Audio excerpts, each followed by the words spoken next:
Eh bien, bonjour à tous. Poursuivons notre cycle annuel en quête de sens, incarner l'espoir au quotidien.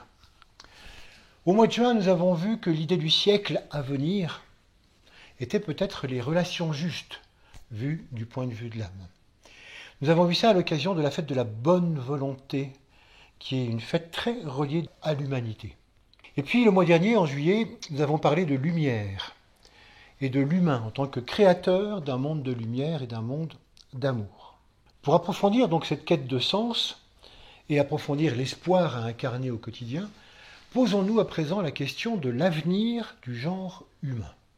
Quand on pose la question quel est l'avenir pour le genre humain, quel est l'avenir pour l'humanité, on peut tout de suite avoir une réponse simple en disant que l'avenir de l'humanité, c'est de passer du 4e au 5e règne.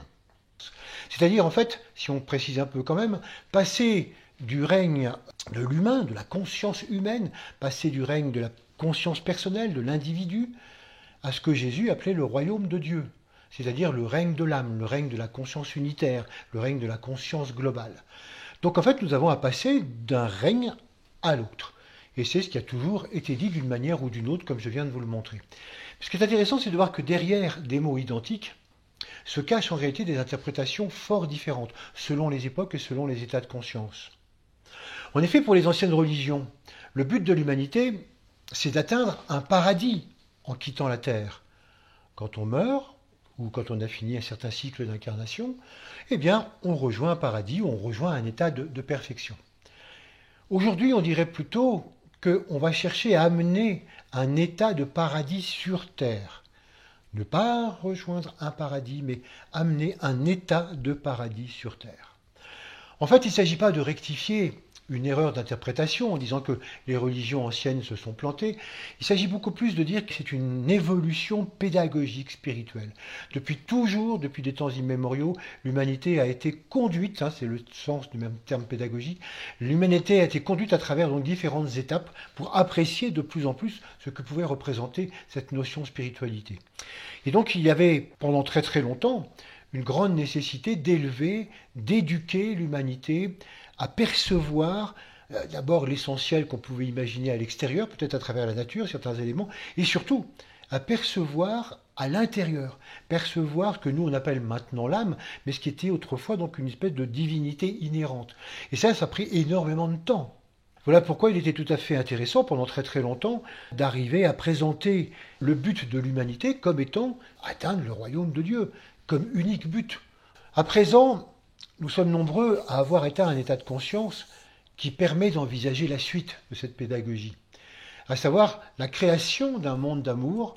L'humanité maintenant, fort de cet état de conscience, fort de cet état de divinité intérieure, fort de cet état de lumière et d'amour intérieur que nous avons défini donc les 2 mois précédents, maintenant on peut dire il faut créer. Maintenant, il faut amener ces qualités sur Terre. Finalement, la divinité ou le paradis n'était pas en soi un but, mais en tout cas un but préliminaire ou un but premier, de manière à pouvoir devenir ces qualités à amener ensuite sur la Terre. Entrer dans le 5e règne, contrairement à ce qu'on avait peut-être tendance à le faire avant, mais pour les raisons que je viens d'indiquer, ça n'est pas du tout abandonner le 4e. Connecter l'âme, ça ne veut pas du tout dire abandonner la personnalité. Quelquefois, on a eu des grandes histoires de renoncement, comme quoi si on connectait véritablement l'âme, ça veut dire qu'il fallait complètement abandonner le moi, en devenir une petite chose, etc. Surtout pas. Ça, c'est vraiment pas du tout ce qu'il faut faire. Ce qu'il faut arriver à comprendre beaucoup plus, c'est que on va devenir progressivement la conscience unitaire, on va devenir progressivement la conscience de l'âme, et qu'on va laisser ensuite rayonner cette conscience à travers la personnalité. En fait, le 4e règne, loin d'être abandonné, il devient l'outil fondamental du 5e règne. S'il n'y a pas de 4e règne au service du 5e, il n'y a pas de création. S'il n'y a pas de personnalité, si la personnalité est pauvre, si la personnalité ne sait pas faire grand-chose, elle ne peut être d'aucune utilité par rapport à la conscience fondamentale de l'âme.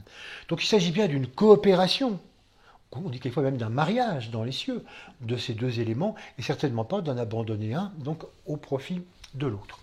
En réalité, notre conscience ou notre point de conscience s'est complètement déplacé. Avant, on pouvait dire que c'est vraiment la personnalité qui visait une sorte de réalisation spirituelle.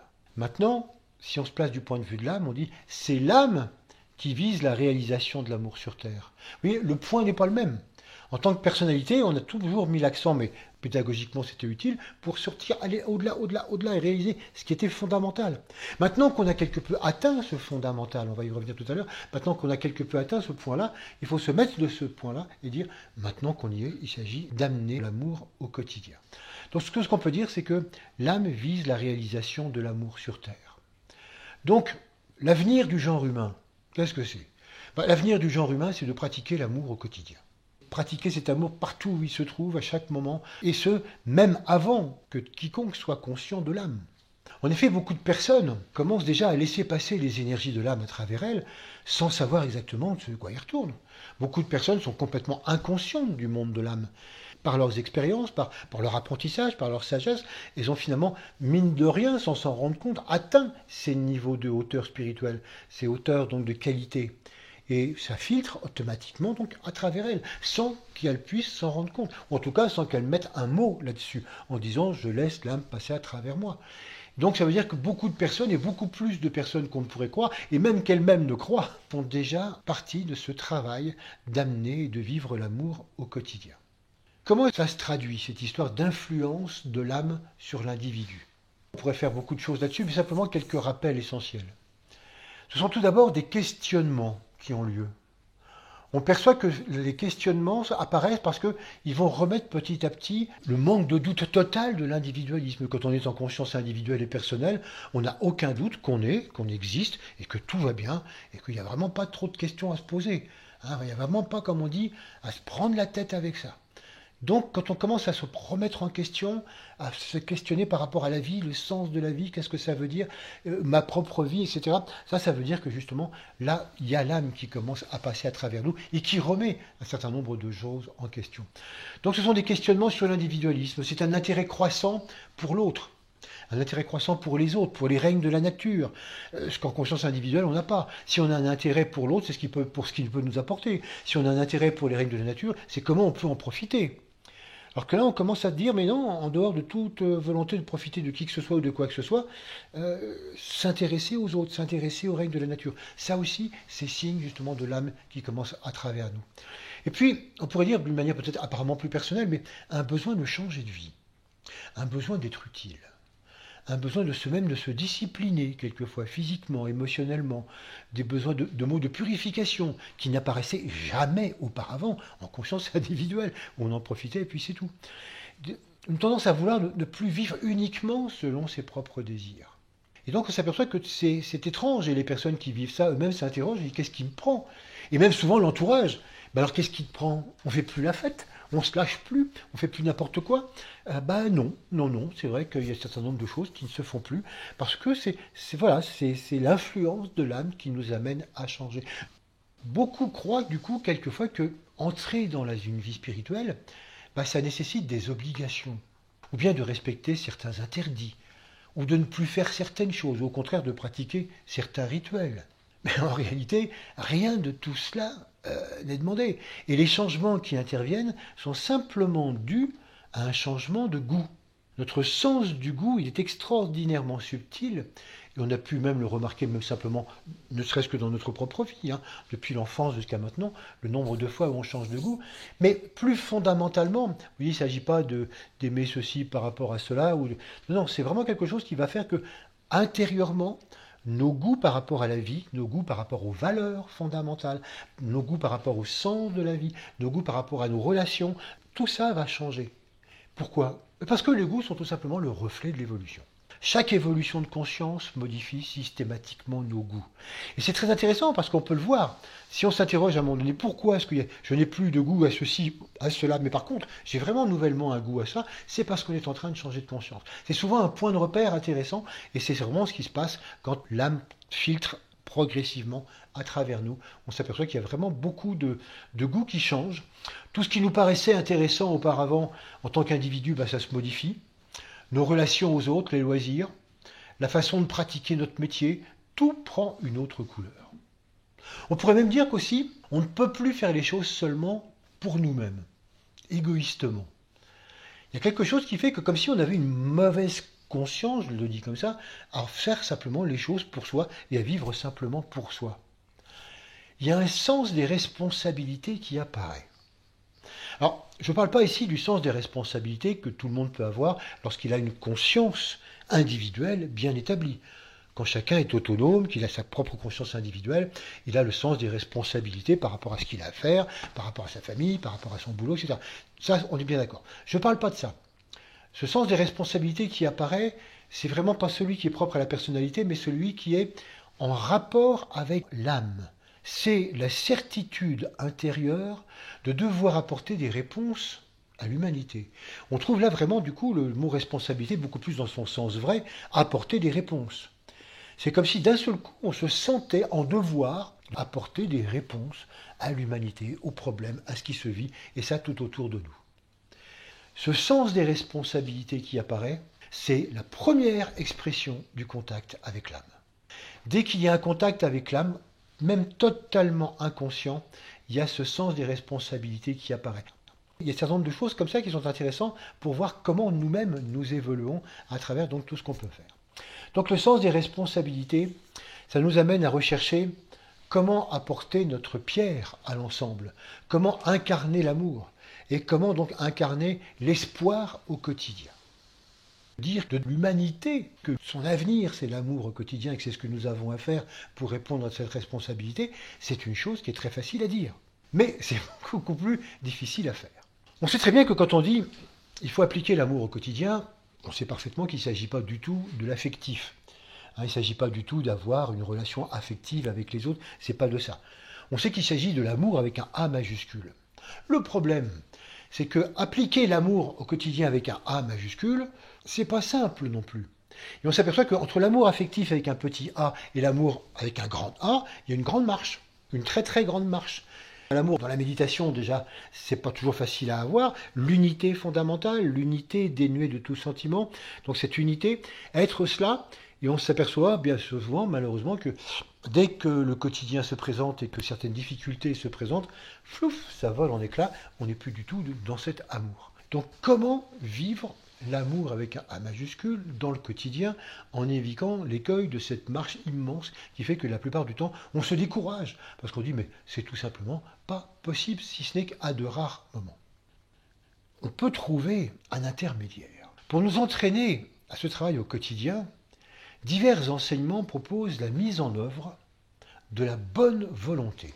La bonne volonté, comme étant la première marche fondamentale de la mise en œuvre de l'amour. Nous avons vu en juin, comme je le disais tout à l'heure, la fête de la bonne volonté, qui représente justement la fête de l'humanité, parce qu'actuellement, il est préconisé justement par un certain nombre d'enseignements que l'humanité se sente complètement investie de cette bonne volonté, et en face un modèle d'action. Finalement, quand on cherche quelquefois quoi faire, comment changer le monde, comment arriver à amener donc des réponses à ce monde, la réponse va être faites preuve de bonne volonté.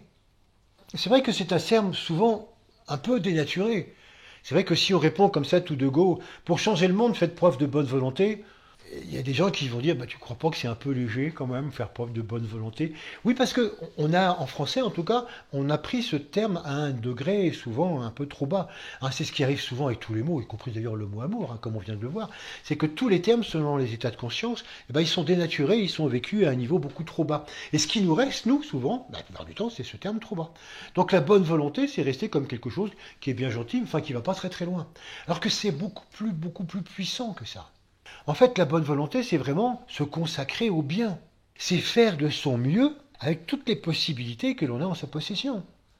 C'est participer au bien vivre du monde en tendant tous ses efforts vers un mieux commun. Donc, mine de rien, participer au bien vivre du monde en tendant tous ses efforts vers un mieux commun, déjà, on se dit, mais même s'il n'y a pas beaucoup de moyens, si tout le monde fait preuve de bonne volonté, on ne peut aller que rapidement vers un mieux commun. C'est net et précis. Et donc c'est intéressant de voir que cette bonne volonté, c'est vraiment quelque chose dont il faut retrouver la puissance de sens et la puissance d'action. Il n'y a pas que les enseignements ésotériques qui se sont intéressés à la bonne volonté. On a déjà eu depuis un certain temps beaucoup d'auteurs qui se sont intéressés à ça. En particulier, par exemple, le philosophe Emmanuel Kant. Emmanuel Kant a beaucoup insisté dans son système de morale sur la bonne volonté. Il disait que des qualités comme le bonheur, l'intelligence, le courage, ne sont pas des qualités qui sont bonnes en tant qu'elles-mêmes. On ne peut pas dire que le bonheur c'est bon, que le courage c'est bien, que l'intelligence c'est bon. Pourquoi? Parce que tout dépend de la motivation avec laquelle on les pratique. Donc on peut très bien avoir des motivations fausses derrière ces qualités. Et donc que la seule chose qui est vraiment bonne, c'est la bonne volonté. À condition qu'elle obéisse à quelque chose de très important qu'il avait fixé et qu'on appelait l'impératif catégorique. C'est-à-dire que pour lui, il se méfiait beaucoup des jugements instinctifs ou des choses qu'on pouvait sentir. Pour lui, tout devait vraiment reposer sur la raison. Et donc la raison est fondamentale de son système de morale, c'était que, un principe que je résume, parce qu'il y en a trois, mais ils peuvent se résumer en une seule phrase, ne fait que ce qui peut être érigé en loi universelle. Ne dit, ne pense et ne fait que ce qui peut être érigé en loi universelle. Là, on voit bien que c'est extrêmement relié au devoir intérieur que chacun d'entre nous peut percevoir, et que forcément, c'est relié à l'amour unitaire, puisqu'il s'agit d'une loi universelle. Donc si on peut ériger quelque chose, une pensée, un acte en loi universelle, on rejoint complètement l'amour. On voit bien comment Kant déjà définissait vraiment cette bonne volonté comme étant quelque chose qui est la manière d'agir dans l'amour, la manière d'agir comme quelque chose qui a une valeur universelle. Dans les enseignements d'Alice Bailey, la bonne volonté est définie comme étant la première tentative de l'humanité pour exprimer l'amour. La première tentative vraie, profonde de l'humanité pour exprimer l'amour avec un A majuscule. Rien de moins.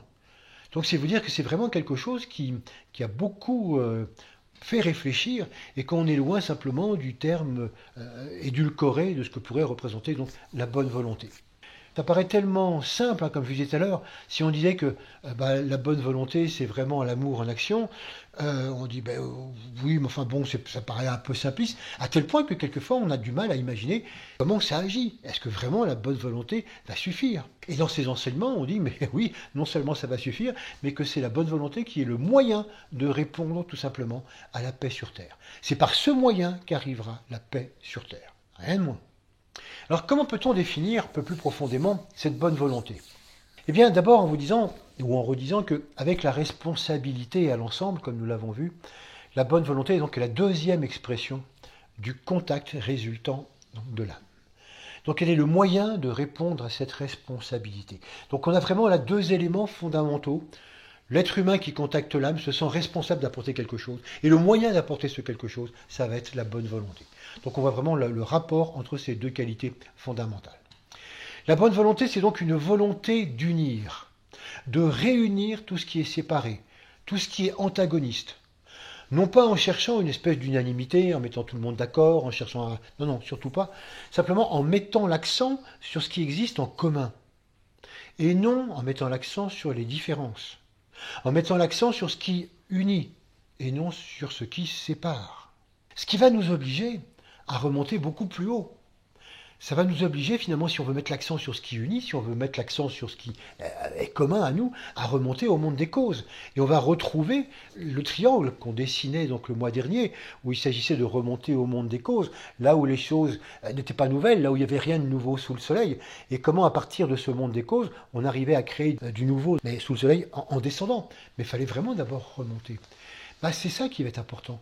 Par rapport à la bonne volonté, si on veut arriver à comprendre, mais qu'est-ce qui nous unit fondamentalement? Qu'est-ce qui unit toutes les personnes qui font partie de religions tellement diverses et variées, et qui ont l'air tellement antagonistes?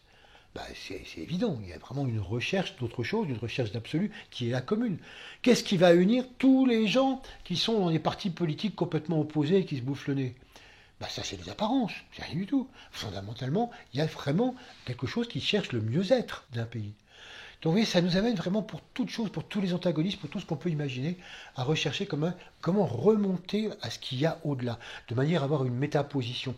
Tant qu'on reste les pieds complètement pris dans les faits, dans les apparences, dans les événements, on reste complètement dans les subdivisions possibles et imaginables, et on ne voit pas du tout comment on peut arriver à rassembler tout cela, comment on peut arriver à réunir. Ça va nécessiter de renoncer à se battre pour ou contre des idées. Renoncer complètement à vouloir défendre des idées. Vous voyez, comme se battre pour des idées, se battre contre des idées, ou défendre ses propres idées. Vous voyez comme ce sont des termes guerriers. Et on nous entend souvent, qu'il est vraiment intéressant de se battre pour ceci ou pour telle cause. Non, si on est dans la bonne volonté, il faut complètement renoncer à ça. Et c'est vraiment une réelle difficulté. On ne va pas trop s'apesantir là-dessus ce soir. Par contre, on en fera le thème de la prochaine fois, de la prochaine conférence. On y reviendra parce que c'est vrai que c'est un défi que d'arriver justement à ne pas se battre et avoir une position intermédiaire. On va d'ailleurs en parler un petit peu plus tout à l'heure. Donc, pour promouvoir la compréhension aimante, pour promouvoir le respect mutuel et la reconnaissance de chacun, eh ben, on arrête de se battre. On est dans la proposition. C'est pour ça que plus on pratique la bonne volonté, et plus on prend conscience de tout ce qui sépare les humains des uns des autres. Là où nous pourrions voir des aspects particuliers de vérité, là on pourrait voir des interprétations complémentaires, des colorations culturelles, des compréhensions en rapport avec des consciences différentes, avec des qualités de rayons qui nous sont étrangères. Au lieu de voir tout ça, nous avons tendance à rejeter, à refuser, à élever des murs d'incompréhension, jusqu'à ce que l'humanité apparaisse comme une mosaïque de groupes incompatibles. Et c'est là, quand on en arrive à ce point-là, quand on voit le monde dans cet état, qu'on se dit, mais il y a urgence à mettre en œuvre la bonne volonté. Alors comment mettre la bonne volonté en application d'une manière efficace? On va voir principalement 4 points pour arriver à pouvoir mettre ça en place. Il faut tout d'abord arriver à distinguer les attitudes individuelles de celles qui tendent vers l'impersonnalité. Ça, c'est pas forcément le plus simple. En effet, la bonne volonté, comme on vient de le voir, demande à se distancier complètement de tout ce qui est personnel et individualiste. Sinon, on va toujours défendre notre point de vue. Il faut donc apprendre à s'en distancier. Et donc, il y a beaucoup de situations où c'est loin d'être évident. C'est pour ça que je vous ai dit qu'on y reviendrait. Lorsqu'on s'engage avec force et conviction dans telle ou telle cause pour l'amélioration des conditions de vie de l'humanité, on va penser très naturellement que le cœur est la motivation de cet engagement. Je suis tellement engagé dans la promotion de telles choses, je dis, c'est le cœur. Je fais ça par rapport à l'ensemble, par rapport à l'humanité.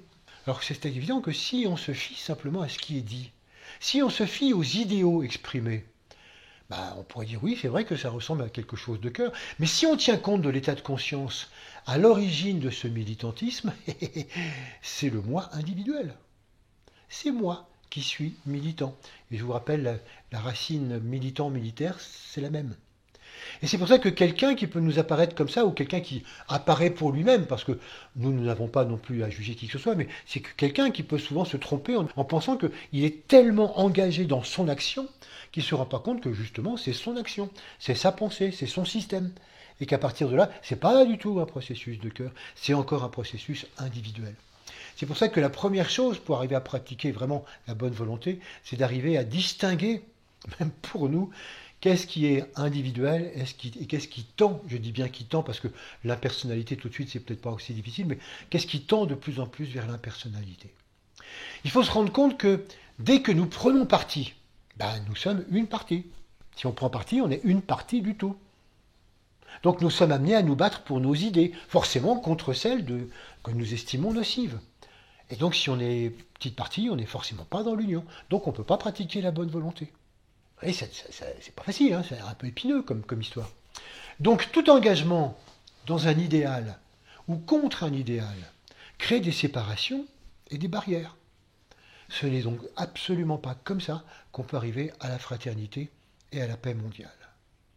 Il faut reconnaître qu'en relation avec la conscience d'indépendance, le surgissement du moi des siècles précédents, des combats de libération de l'homme et libération de la femme plus récemment, contre les divers pouvoirs ont été très efficaces.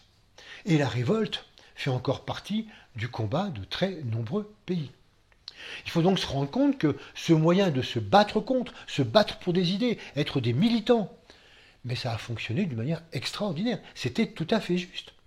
Et encore là, j'insiste là-dessus pour bien montrer qu'il ne s'agit pas de condamner un mode opératoire en disant c'était tout faux, maintenant c'est autre chose. Ah non, on est toujours dans la vision de l'involution et de l'évolution, on est toujours dans un processus pédagogique. L'humanité passe toujours par certains stades qui sont inévitables et qui amènent après d'autres stades.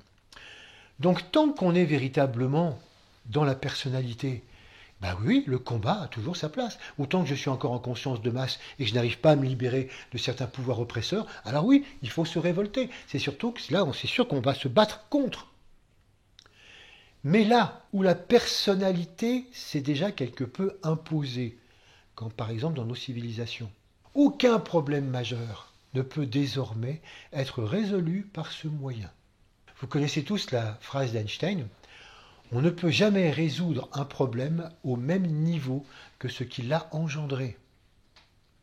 Donc, tous les problèmes engendrés par la personnalité ne peuvent être résolus par des attitudes de personnalité. C'est évident. Voilà pourquoi dans une société où c'est la personnalité qui domine, et quand on continue finalement à être dans ces actions-là, en disant mais ça a marché dans le passé, tous les grands acquis, les grandes révolutions, toutes les libérations, on les a eues en se battant. Oui, oui, oui, absolument. Tant qu'on n'était pas encore dans son moi, on les a eues comme ça. Et c'était très juste. Il n'y avait pas moyen de faire autrement. Mais maintenant qu'on est dans le moi, c'est pas en ayant un moi contre le moi, toi contre moi et moi contre toi, qu'on va réussir à créer quelque chose d'autre. Le monde nouveau, on va pas du tout réussir à le faire de cette manière-là.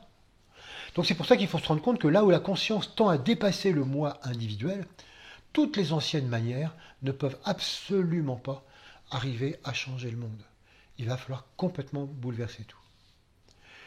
Voilà pourquoi, vous voyez, la bonne volonté, ça requiert d'abandonner complètement les attitudes partisanes, qui consistent à défendre avec acharnement un point de vue contre tous les autres. Parce que maintenant, dans nos sociétés qui cherchent à avancer du point de vue de l'ensemble, ce mode opératoire est complètement obsolète. C'est intéressant d'ailleurs de voir que c'est exactement ce que disait le Dalai Lama en 2008.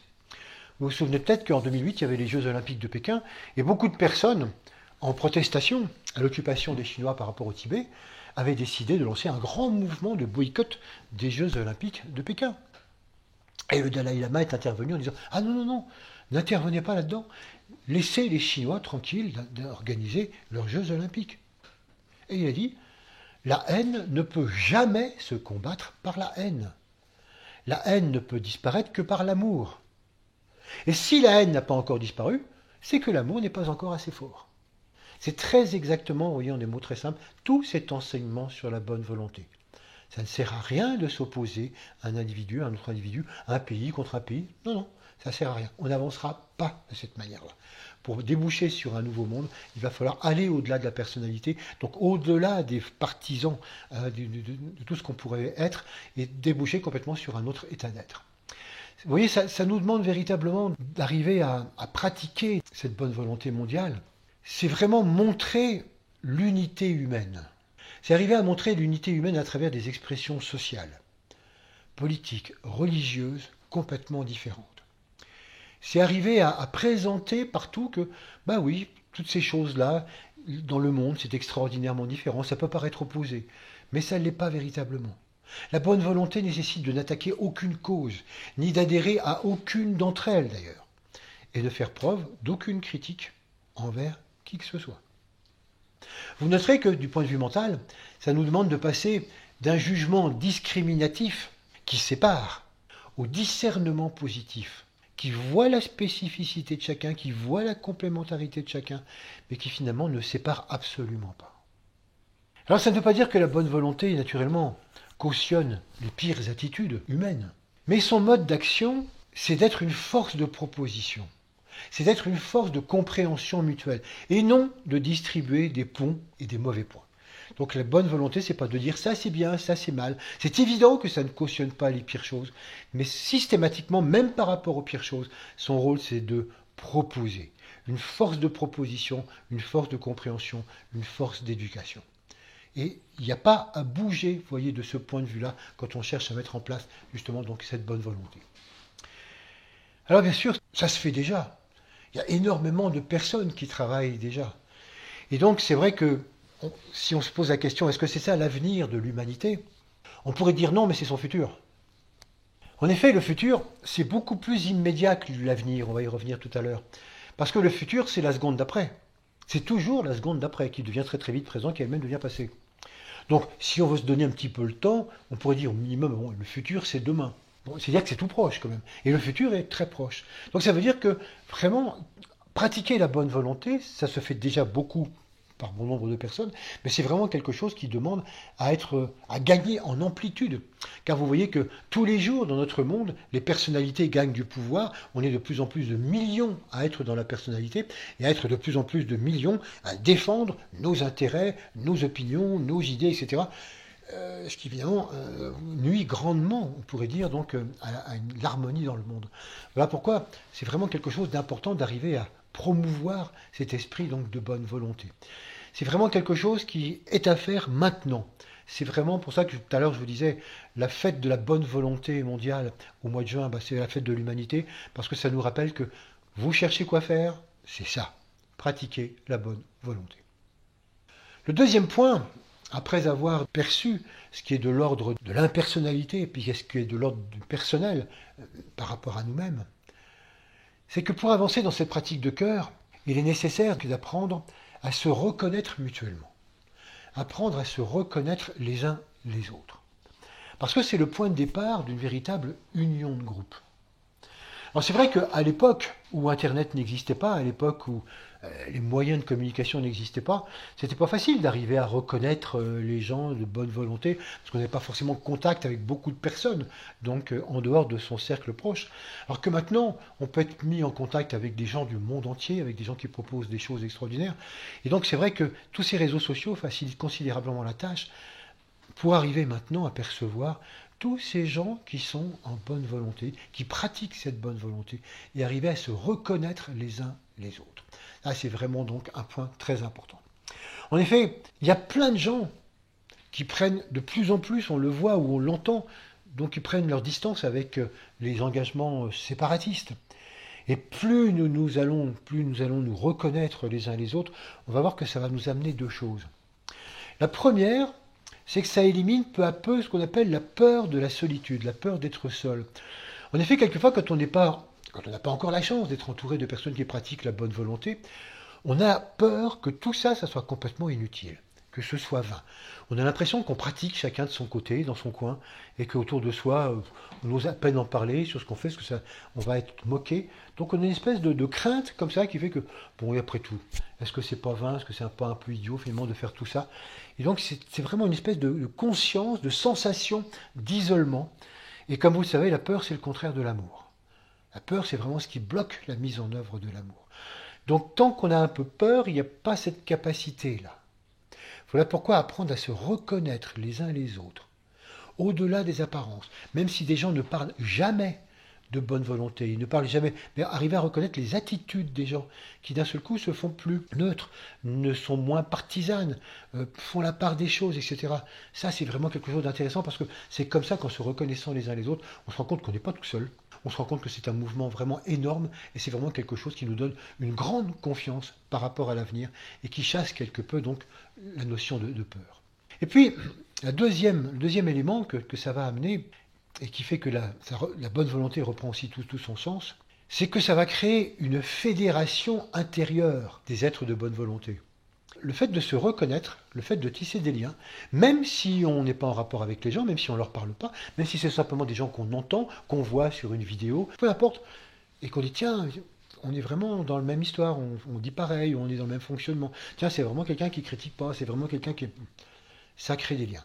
Et ces liens, ils sont fondamentaux parce que c'est ce qui nous amène à créer une fédération intérieure de tous ces êtres de bonne volonté. Ça permet d'assembler nos pensées. Ça permet de se rendre compte que même sans faire quoi que ce soit, nos pensées s'assemblent les unes des autres. Ça fait des formes pensées qui ont une puissance de plus en plus extraordinaire et qui ont un impact de plus en plus extraordinaire. Là aussi, la sensation de solitude va disparaître. C'est pas moi qui pense dans mon coin, c'est pas moi qui suis tout seul à m'imaginer ça. Non, non, on s'aperçoit qu'on est nombreux à penser pareil. Et parce qu'on fait ces liens, les pensées s'assemblent. Et parce que les pensées deviennent importantes, alors elles ont de plus en plus de poids et de plus en plus de capacité donc de changer le monde. Il ne faut pas oublier que ce sont les pensées qui créent le monde. Parce que souvent, même si on ne s'en rend pas compte, parce que quelquefois, une personne dit oh, est-ce que c'est pas donné un pouvoir exagéré comme ça au monde de la pensée? Ah, pas du tout. Et on peut dire qu'actuellement, si on se pense un maximum séparés des uns des autres, si on se pense un maximum moi j'ai raison et les autres ont tort, c'est ça qui crée le monde de séparation dans lequel nous sommes. Le séparatisme fondamental de l'humanité, c'est le résultat de rien d'autre que la majorité de nos pensées actuelles. Je vous rappelle la pensée un peu bizarre que Krishnamurti disait. Il disait, quand vous vous dites musulman, vous vous dites chrétien, vous vous dites juif, vous vous dites français, anglais, vous vous dites européen, eh bien vous êtes violent. Pourquoi êtes-vous violent? Tout simplement parce qu'en disant cela, vous vous séparez du reste de l'humanité. Et cette séparation engendre la violence. Évidemment, ça paraît exagéré, parce que c'est pas si je dis je suis français, que ça engendre beaucoup de violence, ni beaucoup de séparation.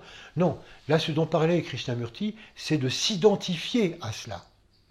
Si je m'identifie au fait d'être français, et que c'est très important pour moi, alors là je suis dans un séparatisme total. Si c'est simplement quelque chose que je mentionne en disant oui, je suis né en France, mais je me sens citoyen du monde, mais c'est vrai que, voilà, accessoirement, je suis français, évidemment, la violence n'y est pas du tout. C'est là où il faut voir vraiment, vous voyez, l'état d'esprit, la motivation et comment on dit les choses, et que quelque chose qui peut paraître anodin peut l'être effectivement. Au contraire, il peut y avoir derrière donc une affirmation donc, de séparation. Donc la façon dont nous pensons influe continuellement sur le fonctionnement du monde. Il est donc nécessaire de se relier les uns aux autres, sans se mettre à part, ni critiquer ceux qui ne veulent pas se relier les uns aux autres, sans critiquer non plus ceux qui sont encore dans l'individualisme et leur volonté personnelle. Il faut qu'on se reconnaisse donc entre personnes de bonne volonté. Alors c'est vrai que c'est facile, si on sent qu'il y a une identité de pensée, tiens, on pense pareil, etc., on est vraiment identique. C'est déjà beaucoup plus difficile s'il y a des accords. C'est pas parce qu'on est de bonne volonté qu'on a exactement le même point de vue sur les choses. Et donc c'est vrai que chez les personnes de bonne volonté, les choix personnels peuvent encore apparaître très nettement en filigrane, mais que c'est pas parce qu'on n'est pas d'accord qu'on ne doit pas reconnaître le système de bonne volonté en marche. Et c'est ça qui est important. Et c'est là où ça a vraiment beaucoup de valeur, se reconnaître au-delà des désaccords formels, au-delà de ces désaccords donc apparents. C'est là où vraiment les choses sont tout à fait importantes. Nous avons vu déjà 2 points, donc l'impersonnalité, se reconnaître. Abordons maintenant le 3e point qui est d'affirmer l'état de conscience unitaire. En effet, quand on pratique cette bonne volonté, il faut vraiment rester centré sur les principes de fraternité, sur les principes d'unité, d'internationalisme, d'unité religieuse, d'unité spirituelle, complètement au-delà des apparences. Rester ferme sur des notions comme par exemple le partage ou l'équité économique qui doit exister dans le monde.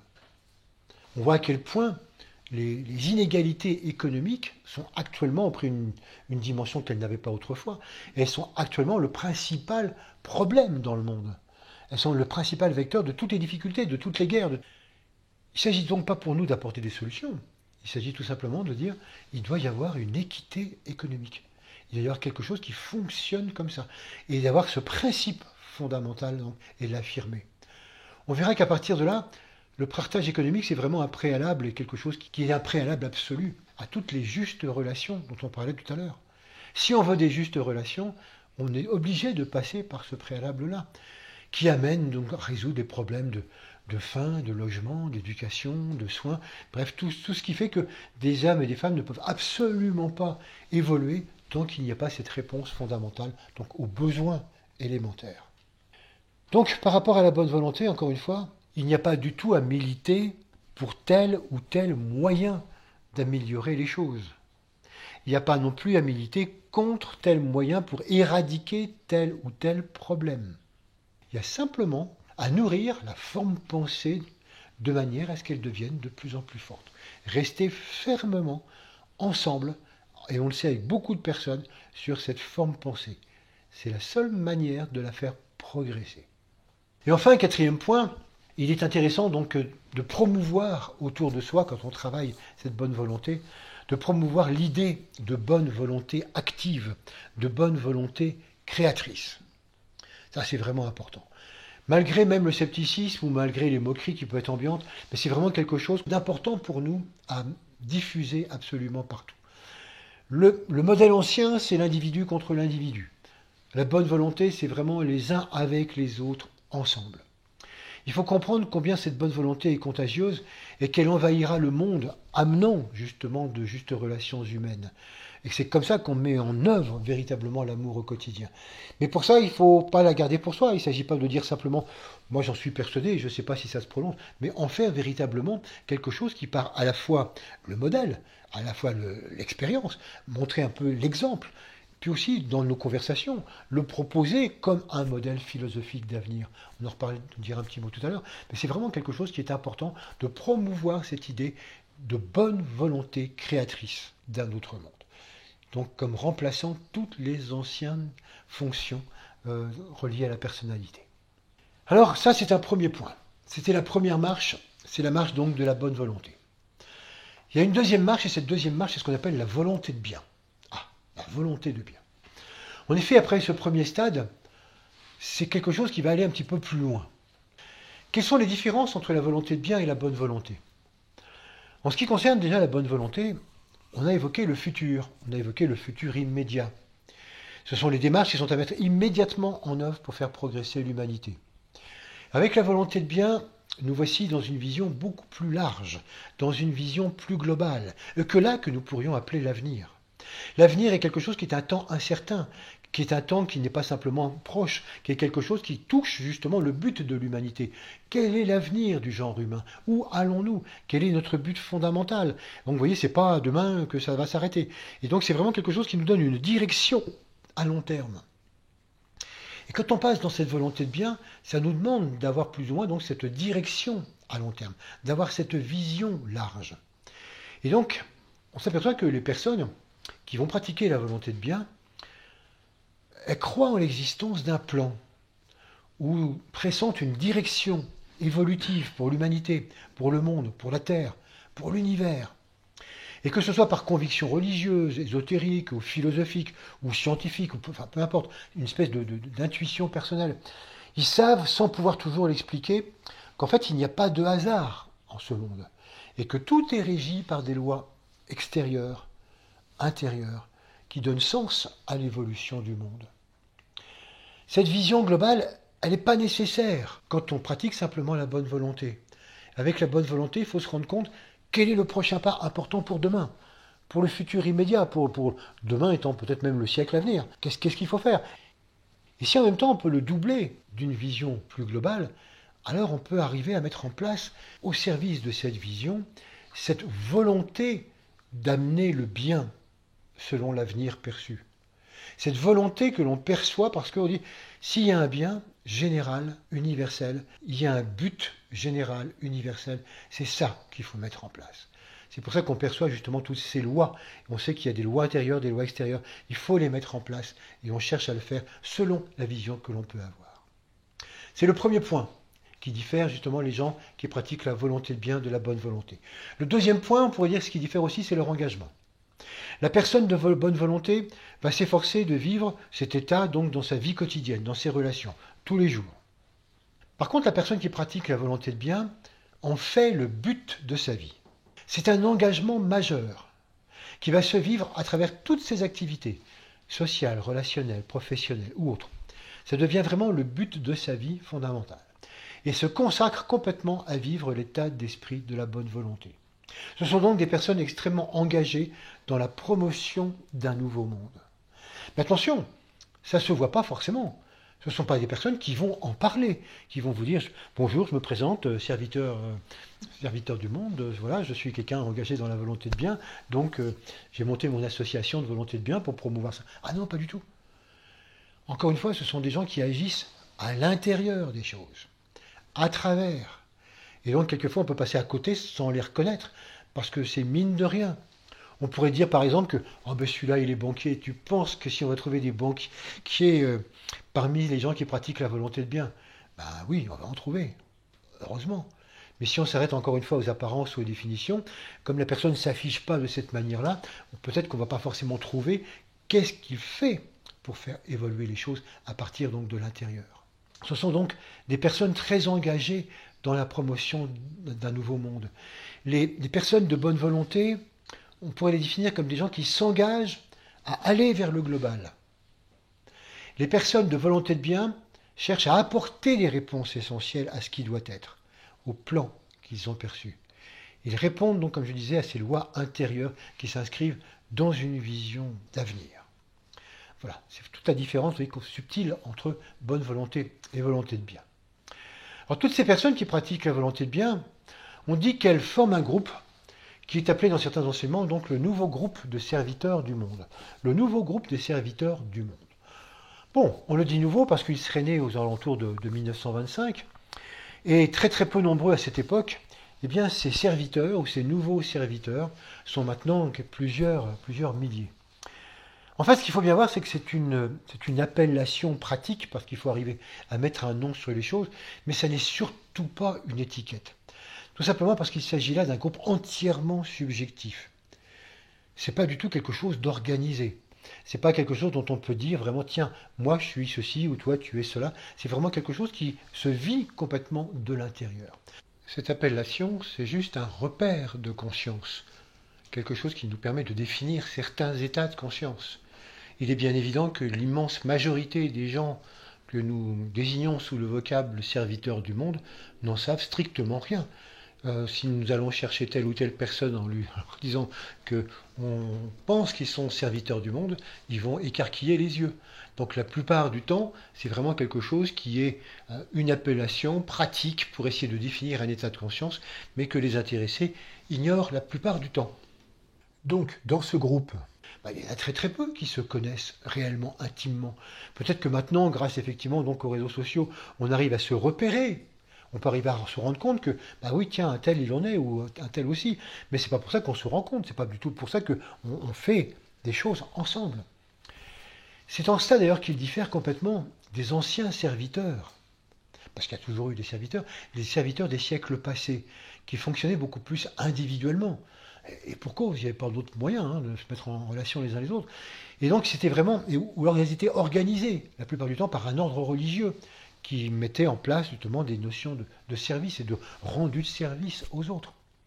Donc maintenant, ce nouveau groupe, il est nouveau non seulement parce que c'est entièrement subjectif, donc par ses méthodes, par ses manières d'être, c'est donc vraiment quelque chose qui est tout à fait différent par tous ces aspects. En fait, il faut considérer qu'ils sont le levain dans la pâte humaine, de nouveaux modes de pensée et d'agir. Vraiment le levain qui fait lever l'ensemble de la pâte humaine. C'est pour ça que c'est intéressant, qu'ils ne se regroupent pas tous ensemble quelque part. Vous imaginez que vous faites un pain, vous avez une petite boule de levain, et cette petite boule de levain, vous allez mettre juste dans un coin du pain pour être sûr qu'il lève bien. Oui, ça va vous faire un drôle de pain. Non, on va le répartir partout. Et ces gens-là, ils doivent être répartis justement absolument partout, de manière à faire lever la pâte humaine, la conscience de la pâte humaine, donc d'une manière relativement homogène.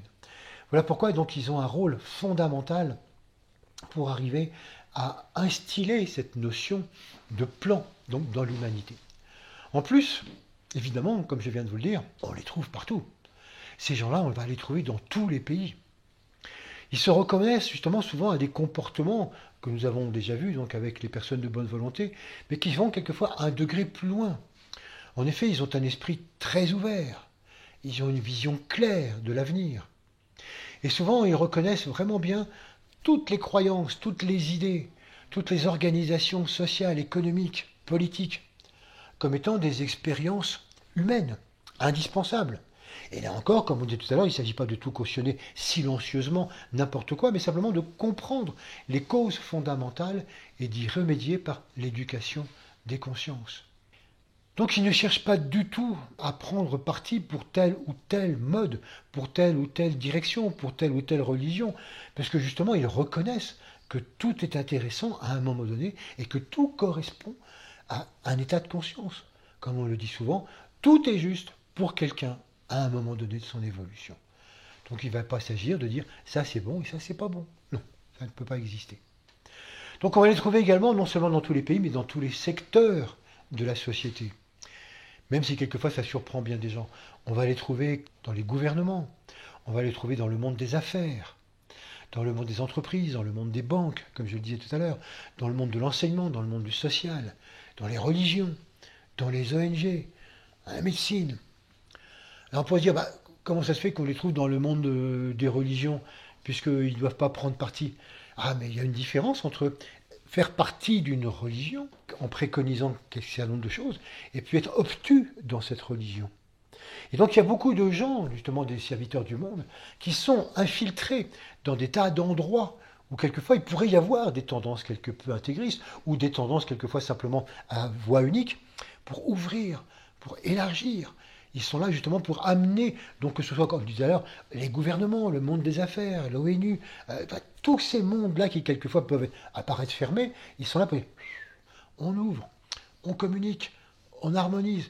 Tout a raison quelque part à un moment donné. Vous voyez, c'est vraiment cette puissance qu'ils ont à mettre en place. Voilà pourquoi finalement ils sont partout.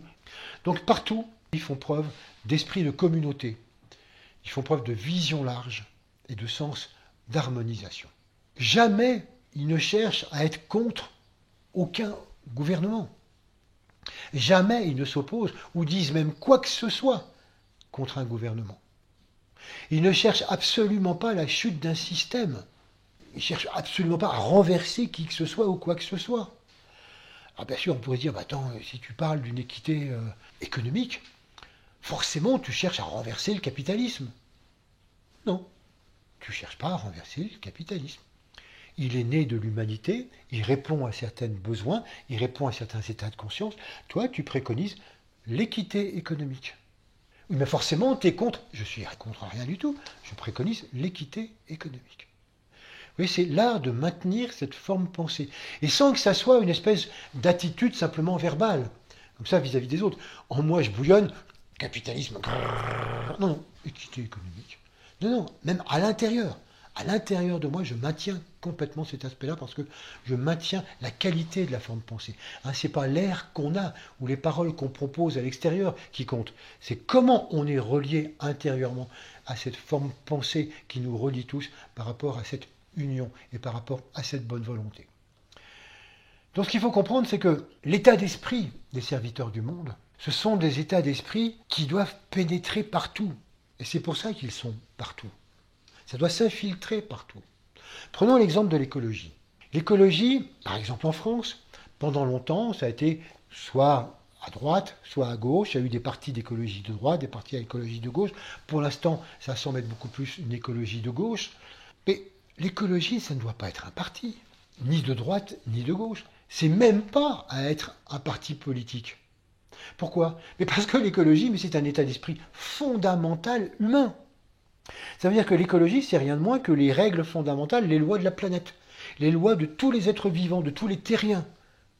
Et donc ces lois de tous les terriens, ou le comment vivre en tant que terrien, mais c'est quelque chose qui doit nous impressionner tous, et sans aucun rapport avec un parti politique.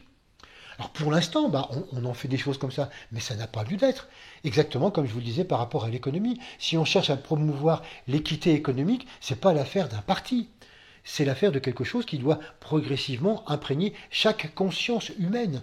Je vous disais tout à l'heure que plus on voit les murs, plus on voit les séparations, plus on voit les choses se battre, c'est signe que quelquefois qu'on est de plus en plus dans la bonne volonté. C'est ça. On se rend compte que finalement, mais il serait temps, et de plus en plus temps, parce que l'humanité est extraordinairement souffrante, il serait temps qu'on promeuve vraiment cette équité économique, mais qu'on arrête de se battre sur les moyens de le faire, qu'on le fasse, parce qu'on coopère. Et au-delà de tous les partis, au-delà de toutes les opinions. Et s'il y a des tas de gens qui ont des avis différents pour y arriver, allez-y, essayez chacun de votre côté, essayez en complémentarité. Et peut-être que si chacun y met justement du sien, si chacun travaille la bonne volonté, on va y arriver. La bonne volonté, ça ne veut pas du tout dire l'unanimité. Si chacun a sa vision dans sa partie du monde, dans le pays où il se trouve, dans sa classe sociale, etc. Si chacun participe à ça, mais c'est certain, on va y arriver. Encore une fois, la bonne volonté ou la volonté de bien, c'est certainement pas faire l'unanimité et faire de dire tout le monde est aligné sur une seule pensée et la même méthode.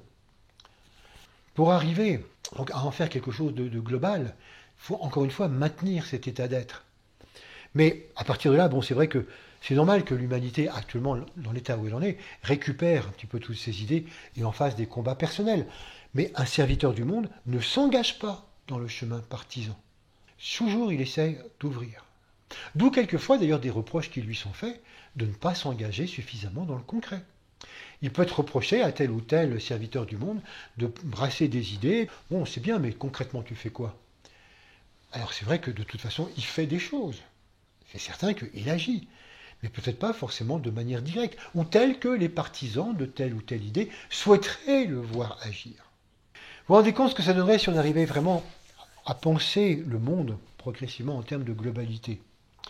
C'est ce que fait le mouvement des citoyens du monde. Je ne sais pas si vous êtes allé voir un jour sur Internet ce mouvement qui existe depuis longtemps. Et ils ont un programme qui est vraiment très intéressant et qui propose des choses, qui fait plein de propositions, mais qui ne se bat rien. Citoyens du monde, ça veut dire que si on arrivait à fédérer les États du monde, ils ne proposent absolument pas la disparition des États, ça ne fait pas la peine. C'est simplement d'arriver à se fédérer, à vivre ensemble, une économie équitable, une économie partage, avec la même monnaie, avec les mêmes chances d'éducation, de soins, etc. C'est d'arriver vraiment à mettre à la disposition de tous ce qui pour l'instant est à la disposition simplement des pays les plus riches. Tant qu'on pense à un certain nombre de problèmes par pays, on ne peut pas y arriver. Vous vous rendez compte, si on arrivait véritablement à penser le monde en tant qu'ensemble, les résultats ou les effets que ça donnerait sur l'écologie. S'il y a un problème qui n'est pas national, c'est bien l'écologie. Et pourtant, on essaie toujours de le traiter au niveau national. Il faudrait le traiter au niveau mondial. L'économie, c'est pas national, c'est au niveau mondial, etc. La faim dans le monde, les circulations de capitaux, etc. L'éducation, les soins. Tout ça, ce sont des problèmes qu'il faut traiter d'une manière au niveau de tous les États, comme si on traitait un seul et même organisme. Et non pas comme si on traitait une mosaïque de petits pays différents. Moi, j'ai de l'argent, mais toi, tu n'en as pas, mais tant pis, je t'en donnerai un petit peu, mais pas complètement. Tant qu'on fait ça, c'est vrai qu'on ne peut pas du tout arriver à créer un monde plus juste. Voilà pourquoi, dans cet état donc de serviteurs du monde, il faut vraiment arriver à prôner ces grandes idées de citoyens du monde, de fédération du monde, de manière à avoir des conséquences donc très concrètes, donc tout à fait intéressantes. Ce genre de pensée pourrait paraître comme étant des rêveries. J'ose pas dire utopie, parce qu'une utopie, c'est forcément quelque chose qui arrivera, mais quelquefois on peut dire non, mais tu rêves, voilà, tu prends des rêves pour des réalités. Non, non, c'est vraiment des choses fondamentales. Et même si elles ne sont pas pour le futur proche, mais pour un avenir pas très très lointain, c'est vraiment important d'arriver à percevoir ça et à maintenir complètement donc, ce style de pensée. C'est pour ça que se dire que plus on est nombreux à avoir ce genre de pensée, plus évidemment ça adviendra dans un avenir proche. Si on n'est que quelques-uns, ça prendra beaucoup plus de temps. Ça ne peut qu'arriver si on réalise que l'amour en fait est déjà là. On n'a pas à l'inventer, on n'a pas à le faire venir. L'amour est déjà là. Le temps, c'est seulement la marque de notre résistance à le révéler. Donc tout est là. Le temps qui résulte en disant jusqu'à temps ça arrivera, c'est juste la marque de la résistance, de notre résistance à révéler la présence de l'amour partout. Alors pour accélérer les choses, le groupe des serviteurs du monde développe une vision d'avenir et pour ça, il cherche à faire 3 choses. D'abord, il cherche à parvenir à éveiller à la perception d'un plan, d'une vision pour l'humanité et la Terre. Naturellement, sans jamais imposer quoi que ce soit, ils ne cherchent pas du tout à imposer tel plan ou telle vision, ils ne sont pas du tout militants.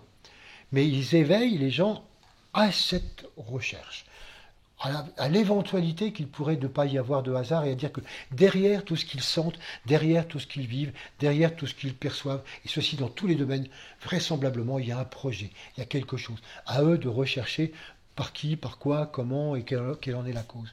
Ça amène vraiment à penser en termes de systémie. Ça amène des notions systémiques dans tous les domaines. Donc à penser en termes de globalité. Donc à penser en termes de cyclicité. Et quand on pense aussi que tout est cycle, ça amène très naturellement quelque chose qui va de pair avec la notion d'un plan, c'est la loi des renaissances. C'est pour ça que la loi des réincarnations, l'idée même de réincarnation accompagne vraiment l'idée de plan. Parce que si nous n'avons qu'une seule vie et qu'on meurt accidentellement à 10 ans, c'est bête, on a loupé notre chance de participer au plan. Donc c'est vrai qu'il y a quelque chose d'un petit peu logique par rapport à ça et qu'on sent que plus on ouvre notre vision par rapport à une intention fondamentale, par rapport à un plan qui implique complètement l'humanité dans le fait d'amener l'amour sur Terre, on s'aperçoit que cette idée va avec et s'insinue donc de plus en plus avec la notion de plan. Donc premier point, quand on est serviteur du monde, essayer d'amener constamment à réfléchir à cette idée de système et de plan global. Le deuxième point, encore une fois, c'est dans la sensibilisation, c'est dans l'éducation, mais c'est vraiment de sensibiliser et d'éduquer par tous les moyens à l'esprit de coopération et de bonne volonté. c'est vraiment tout ce qu'on a dit ce soir, c'est-à-dire montrer l'impasse dans laquelle se trouve notre civilisation d'individus personnels, à vouloir se réformer à partir de combats individuels. Je crois qu'il faut vraiment arriver à le démontrer, je crois qu'il faut arriver à prendre des exemples. En tant que serviteur du monde, c'est vraiment important de dire, mais regardez, voilà, regardez ce qui se passe à tel point, dans tel pays, par rapport à tel ou tel problème. Tant qu'on cherche entre partis, tant qu'on cherche en tant qu'individu à réformer les choses, ça ne marche pas. Donc il faut vraiment arriver à sensibiliser de plus en plus à cette philosophie, je le disais tout à l'heure déjà, la philosophie de la bonne volonté créatrice. Les gens qui ont la volonté de bien, ils éduquent véritablement à cela. Puis troisième point, encore un processus d'éveil, d'éducation, c'est développer la croissance de l'idée de groupe. En effet, dans l'ère du Verseau qui vient, l'idée de groupe va totalement remplacer, et ce pour tous les humains, tôt ou tard, va complètement remplacer l'idée individuelle. L'individu est un système fondamental, parce que si on ne développe pas notre individualité, on va se perdre au sein d'un groupe. Donc il est fondamental dans la courbe de l'involution de passer d'abord par ce moment d'individualisation pour pouvoir dire je et aborder ensuite la conscience d'ensemble, la conscience de groupe en disant je et nous ensemble, mais sans perdre notre spécificité. Sinon, on se perd complètement, on n'existe plus, on retourne dans une espèce de magma. Donc on comprend que c'était indispensable d'arriver à mettre l'accent sur l'individualisme. Mais dans l'ère du Verseau, l'humanité va tellement avancer que c'est quelque chose qui va disparaître et que même souvent, on peut imaginer que nous-mêmes, quand on se réincarnera, donc d'ici 2000 ans, et qu'on regardera l'histoire du passé, on écarquillera les yeux en disant les gens mettaient l'importance sur la personne, sur l'opinion individuelle. L'important, c'était de dire moi je. Le groupe, il ne connaissait pas. Ça nous paraîtra presque incompréhensible. Tellement on va réintégrer progressivement cette notion d'ensemble, cette notion de groupe. Car tout dans l'univers, absolument tout, fonctionne ensemble, par des ensembles. Que ce soit au niveau des étoiles, des galaxies, que ce soit au niveau des planètes, tout fonctionne ensemble. Donc il faut que nous retrouvions cet aspect-là. Et c'est vraiment quelque chose là aussi qui se fait, qui est intéressant, parce que l'humanité commence véritablement à comprendre la nécessité de sortir de la prison, donc de l'intérêt personnel, pour jouir des possibilités de joie partagée. Et on le voit déjà dans tout cet état d'esprit de groupe qui se répand dans de nombreux secteurs de l'humanité, à travers les nouvelles générations. C'est vraiment quelque chose qui était tout à fait donc intéressant. L'individualisme, naturellement, comme je disais, c'est un stade fondamental, mais pour aller plus loin, donc l'avenir, le groupe, cette notion de groupe, c'est vraiment indispensable. J'insiste pas plus là-dessus, on aura l'occasion donc d'y revenir avant la fin de l'année.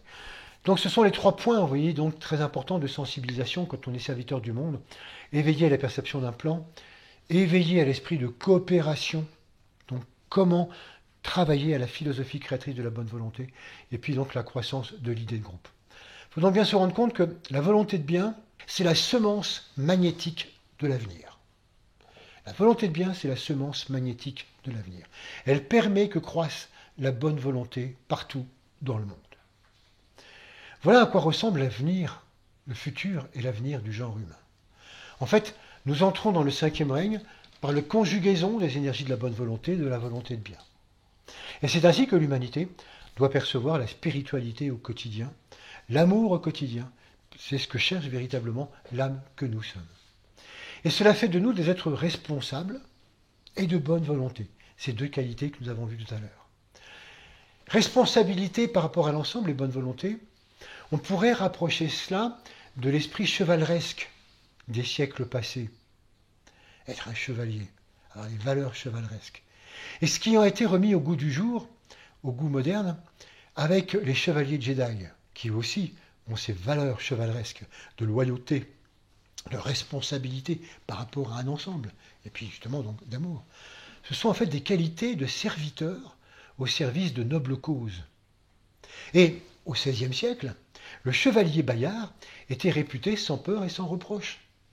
Et vous pouvez faire les rapports entre peur et amour, comme on l'a fait tout à l'heure, et sans reproche et responsabilité. Il ne lui fait aucun reproche parce qu'il assume complètement ses responsabilités par rapport à l'ensemble. Et c'est pour ça qu'on disait que finalement il était sans peur et sans reproche.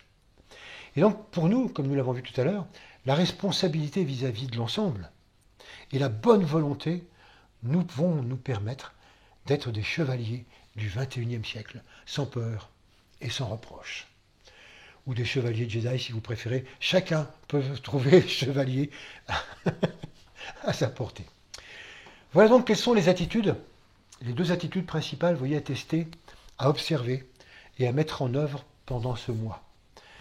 Nous reviendrons le mois prochain justement sur tout cela avec le thème ni pour ni contre et son contraire. Donc vous voyez, on va retrouver un petit peu ce thème de difficulté à tester. Ce mois-ci, donc, avec les énergies vierges, il nous propose de travailler vraiment donc l'amour au quotidien, et de se tester en tant qu'esprit de bonne volonté créateur et serviteur du monde. Faisons une méditation à ce sujet.